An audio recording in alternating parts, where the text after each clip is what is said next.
یہ کہتے ہیں ایک نوجوان کا کویشچن تھا کہ یونیورسٹی کا اسائنمنٹ تیار کرنا ہے اور مجھے تیار کرنا نہیں آتا، میری انگلش بھی اتنی اچھی نہیں ہے، تو کیا میں گوگل چیٹ GTP کے ذریعے اس کو لکھ سکتا ہوں؟ رول ویسے یہی ہے کہ آپ کو خود اس کو تیار کرنا ہے، لیکن اگر اس سے تیار کر کے میں بھیج دوں تو کیا حکم شرع ہوگا؟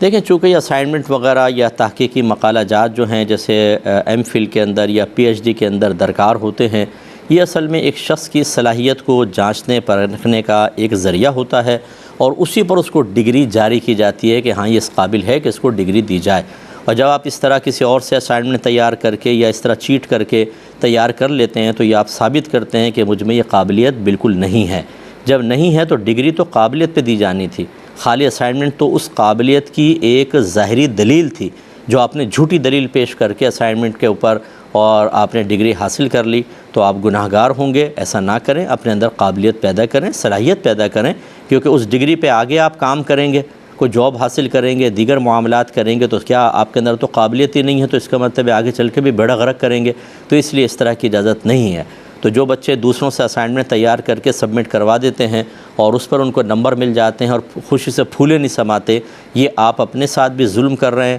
قوم کے ساتھ، اپنے ملک کے ساتھ ظلم کر رہے ہیں، اپنے فیوچر کے ساتھ ظلم کر رہے ہیں۔ اور جو ماں باپ اپنے بچوں کی صلاحیت جانچتے پرکھتے نہیں ہیں، چیک اینڈ بیلنس کچھ بھی نہیں رکھتے ہیں، اور بچے اس طرح چیٹ کر کے آگے بڑھ رہے ہیں اور وہ اس پہ خوش ہو رہے ہوتے ہیں کہ ہمارے بچوں نے بہت اچھے نمبر لے لیے، ایسے والدین کو بھی ہوشیار ہونا چاہیے۔ اس طرح کے چیٹر بچے تیار ہوں گے تو آگے چل کر ہر چیز کے اندر ذہن فوراً جائے گا یا چیٹنگ کر کے آگے نکلو، یہ بڑا مشکل ہے۔ یہ ہم نے دیکھا ہے، شروع سے جو چیٹنگ کر کے آگے نکل رہے ہوتے ہیں ان کے اندر کوٹ کوٹ کے چیٹنگ بھر جاتی ہے ہر چیز کے اندر، حتیٰ کہ یہاں تک میں نے دیکھا ہے کہ جس طرح کے چیٹر ہوتے ہیں، اگر وہ لڑکی ہے تو اپنے ہسبینڈ کے ساتھ چیٹ کرے گی، اور لڑکا ہے تو زوجہ کے ساتھ بھی چیٹ کرتا ہوا نظر آئے گا، کیونکہ اتنی عادت پختہ ہو چکی ہوتی ہے کہ شیطان کو ہم ایک دفعہ دوست بنا لیں، اس کی بات مان لیں، پھر شیطان نہیں چھوڑتا، ہر موقع پہ ہمیں ایک مشورہ دیتا ہے کہ تم یہ غلط راستے اختیار کر لو، یہ غلط راستے اختیار کر لو، اور ہم کرتے چلے جاتے ہیں، اور یہ تباہی ہے۔ اس لیے اللہ کی بارگاہ میں توبہ کریں اور ایسا ہرگز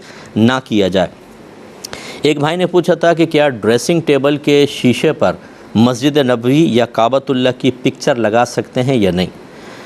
دیکھیں، شرعاً تو یہ منع نہیں ہوگا، لیکن یہ ضرور ہے کہ اس کی صفائی ستھرائی کا اہتمام کریں۔ بعض اوقات ہم اس طرح کے سٹیکرز لگا دیتے ہیں اور اس پہ میل کی تہیں جم رہی ہوتی ہیں،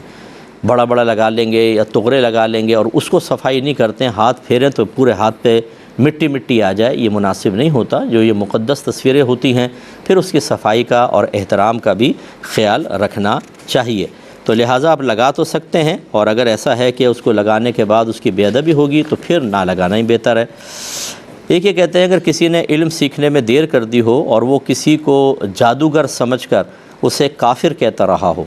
لیکن اس کے جادو کا کنفرم نہ ہو کہ واقعی اس وہ کرتا ہے یا نہیں کرتا، تو اب توبہ کا کیا طریقہ ہوگا؟ دیکھیں، بالکل علم دین سیکھنا چاہیے، اور اس کی نہ سیکھنے کی بنا پر اس طرح کی بہت ساری خرافات اور غلطیوں میں انسان مبتلا ہو جاتا ہے۔ کوئی شخص اگر اس کی بالفرض اس کی ایکٹیویٹیز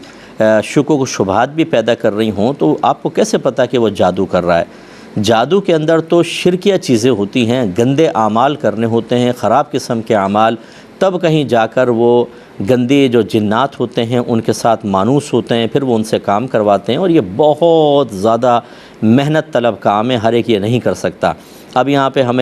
میں تو اسی لیے دل جلاتا رہتا ہوں، بعض بھائی ہم سے ناراض بھی ہو جاتے ہیں، لیکن بہرحال میں حق بات کہتا رہوں گا کہ ہمارے اسی طرح کے لوگوں نے، عاملین نے، آستانوں نے، اور اسی طریقے سے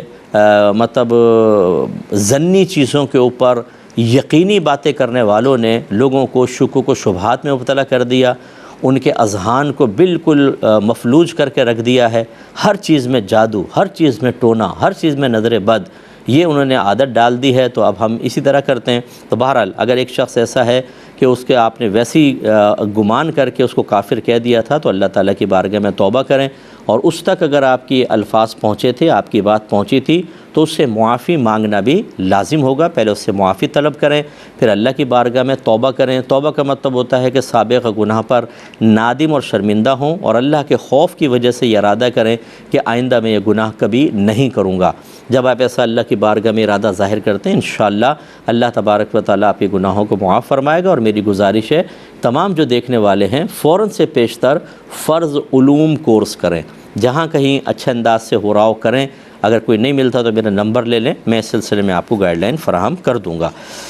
ایک یہ کہتے ہیں کہ میری والدہ جو ہیں ان کے پیر میں تکلیف ہے تو وہ ایک مرہم لگاتی ہیں جس سے ذرا تکلیف کم ہو جاتی ہے۔ اب وہ حج کے اوپر جا رہی ہیں تو وہ مرہم ایسا ہے لیکن اس میں بو ہے، اسمیل اس کی خراب ہے، تو کیا حالت احرام میں وہ یہ مرہم استعمال کر سکتی ہیں یا نہیں؟ تو دیکھیں کر سکتی ہیں، لیکن کوشش یہ کیجئے کہ بدبودار چیز لگا کر مسجد کے اندر جانا منع ہے۔ تو جب وہ مسجد حرام میں جائیں، مسجد نبوی میں جائیں تو پھر نہ لگائیں، بلکہ پاؤں وغیرہ دھو کر جائیں، تھوڑی ہمت کر کے چلی جائیں۔ باقی یہ کہ جیسے مینا ہے، عرفات ہے، مزدلفہ ہے، پھر مینا میں آئیں گی، اور دوران سفر بھی جیسے حرم میں داخل ہونے سے پہلے وہ یہ مرہم بالکل یوز کر سکتی ہیں، اور ان کے ساتھ ایک مجبوری ہے، اللہ تعالیٰ معاف فرمائے گا، کوئی ایسا مسئلہ نہیں ہے، آپ وہ لگا لیں۔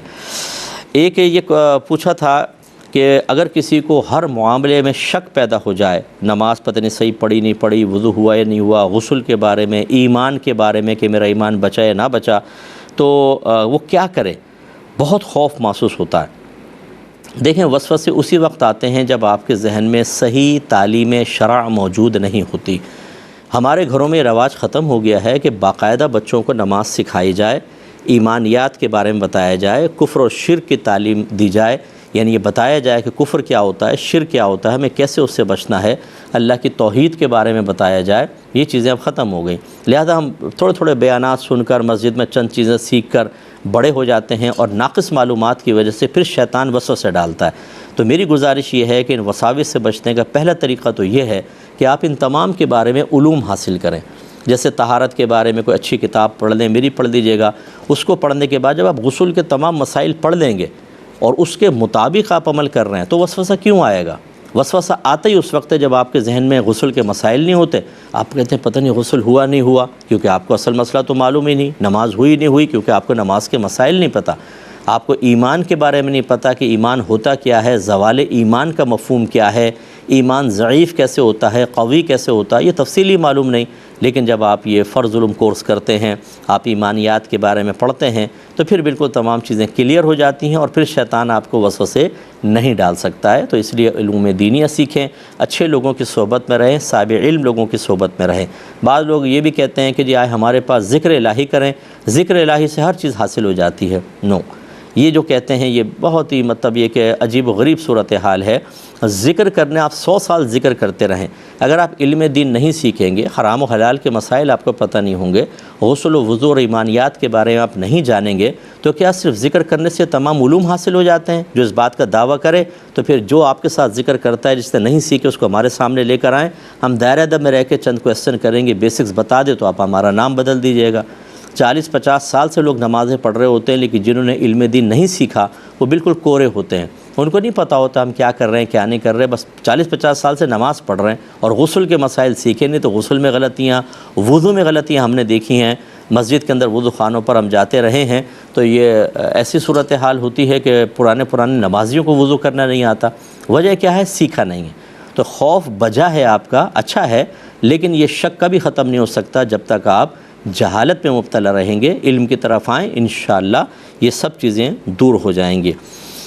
ایک یہ پوچھا ہے کہ اکثر لوگوں کو دیکھا ہے کہ زنا کے بعد یا قتل کرنے کے بعد کہتے ہیں کہ سب خیر ہے، کوئی مسئلہ نہیں ہے، ان کے بارے میں کیا حکم ہے؟ کیا یہ الفاظ کہہ کر وہ کافر ہو جاتے ہیں اور انہیں کافر سمجھنا چاہیے؟ دیکھیں کافر تو نہیں سمجھنا چاہیے، ہاں اگر کوئی معاذ اللہ برملا یہ کہتا ہے کہ میں زنا کو حلال سمجھتا ہوں، قتل حلال ہے، تو پھر تو وہ دائرہ اسلام سے بالکل خارج ہو جائے گا، کہ جن چیزوں پر جن کے حرام ہونے پر نص قطعی وارد ہو، یعنی قرآن کی واضح آیات، اور اس کو وہ حلال سمجھے، تو پھر یہ گویا کہ ان آیات کا انکار کرنے والا ہے، اور آیات کا انکار کرنا کفر ہوتا ہے۔ لیکن اگر کوئی اس طرح کرتا ہے، بعض ڈھیٹ قسم کے ہوتے ہیں، شراب پیتے ہیں، آپ ان کو منع کریں، وہ کہتا ہے سب چلے گا، اور آپ کہتے ہیں اللہ تعالیٰ غریب فرما لے گا، تو بولتے ہیں اللہ کی رحمت بہت بڑی ہے، ہمیں مت ڈراؤ۔ تو اس طرح کے ڈھیٹ ہوتے ہیں، تو ان کو بہرحال حکم کفر تو نہیں لگایا جائے گا، لیکن گناہ گار بہت بڑے ہیں کہ زنا کرنے کے بعد ہنسنا اور اس طرح کے جملے کہہ کے اس کو حقیر اور معمولی سمجھنا اور خوف خدا اپنے دل میں محسوس نہ کرنا، یہ ہو سکتا ہے کہ کچھ عرصے بعد شیطان بڑے آرام سے ان کے ایمان کو زائل کر دے اور وہ بے ایمان ہو جائیں، معاذ اللہ کافر ہو جائیں اور اللہ کی بارگاہ میں حالت کفر میں اٹھیں۔ اگر ایسا ہوا تو یاد رکھیں نہ شفاعت رسول ان کو ملے گی، نہ ان کو جنت کی نعمتیں ملیں گی، بلکہ ہمیشہ کے لیے کفار، مرتدین، منافقین اعتقادیہ کے ساتھ وہ ہمیشہ کے لیے جہنم کے اندر ہوں گے، کبھی نکلنا نصیب نہیں ہوگا۔ اور قرآن کی تعلیم یہ کہتی ہے کہ جنتی ان کو دیکھ کر احساس دلائیں گے، ہم نے نہیں کہا تھا کہ تم ایسا کر لو، کیوں نہیں مانا تھا؟ تو صحیح نہیں ہے۔